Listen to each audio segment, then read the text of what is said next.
राधे राधे। आप सभी का अमृत कथा कहानी चैनल में स्वागत है। आइए आज सुनते हैं नारियल के जन्म की कहानी। प्राचीन काल में सत्यव्रत नाम के एक राजा राज करते थे। वह प्रतिदिन पूजा पाठ किया करते थे। उनके पास किसी भी चीज की कमी नहीं थी। वह धन दौलत से लेकर हर प्रकार की सुविधा से समृद्ध थे।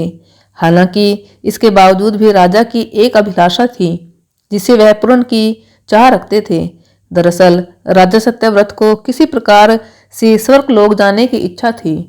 वह अपने जीवन में कम से कम एक बार स्वर्गलोक के सौंदर्य को देखना चाहते थे, लेकिन उन्हें इसका मार्ग नहीं पता था।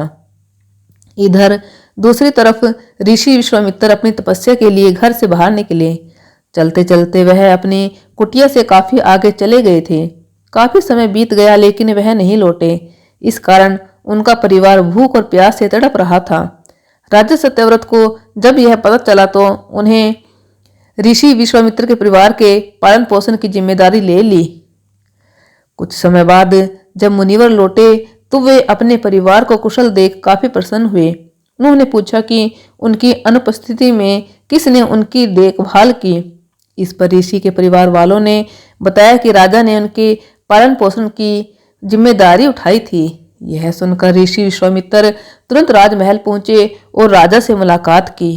वहां पहुंचकर उन्होंने सबसे पहले महाराज को धन्यवाद कहा। इस पर राजा ने ऋषि से अपनी इच्छा पूर्ण होने का आशीर्वाद मांगा। राजा की बात सुनकर ऋषि विश्वामित्र ने कहा, बोलिए महाराज, आपको क्या वरदान चाहिए। तब महाराज ने कहा, हे मुनि, मुझे एक बार स्वर्गलोक के दर्शन करने हैं। कृपया करके मुझे वहां जाने का वरदान दे। राजा की प्रार्थना सुनकर ऋषि विश्वामित्र ने एक ऐसा रास्ता बनाया जो स्वर्गलोक की ओर जाता था। यह देख राजा सत्यव्रत बहुत खुश हुए। वह तुरंत उस रास्ते पर चल पड़े और स्वर्गलोक पहुंच गए।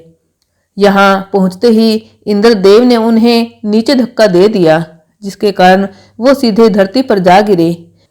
राजा सत्यव्रत ने तुरंत सारी घटना ऋषि विश्वामित्र को बताई। राजा की बात सुनकर ऋषि विश्वामित्र गुस्से से आग बबूला हो उठे। उन्होंने तुरंत सभी देवताओं से इस बारे में बात की और इस समस्या का हल निकाला, जिसके बाद राजा के लिए एक नया स्वर्गलोक बनाया गया। नए स्वर्गलोक को पृथ्वी और देवताओं के स्वर्गलोक के बीचों बीच स्थापित किया गया था ताकि किसी को परेशानी न हो। नए स्वर्गलोक से राजा सत्यव्रत तो बहुत खुश हुए, लेकिन विश्वामित्र को एक चिंता लगातार सता रही थी। उन्हें डर था कि नया स्वर्गलोक कहीं जोरदार हवा के कारण गिर न पड़े। अगर ऐसा होगा तो राजा सत्यव्रत दोबारा से धरती पर जा गिरेंगे। काफी सोच विचार के बाद ऋषि विश्वामित्र को एक उपाय सूझा। उन्होंने नए स्वर्गलोक के नीचे एक बहुत लंबा खंभा लगा दिया ताकि उसे सहारा मिल सके। ऐसी मान्यता है कि नए स्वर्गलोक के नीचे लगाया गया खंभा एक विशाल पेड़ के तने के रूप में बदल गया। यही नहीं, कुछ समय पश्चात जब राजा सत्यव्रत की मृत्यु हुई तो उनका सिर एक फल में तब्दील हो गया। तभी से इस खंभे को नारियल का पेड़ कहा जाने लगा, जबकि राजा का सिर नारियल के रूप में जाना गया। यही कारण है कि नारियल का पेड़ इतना लंबा होता है।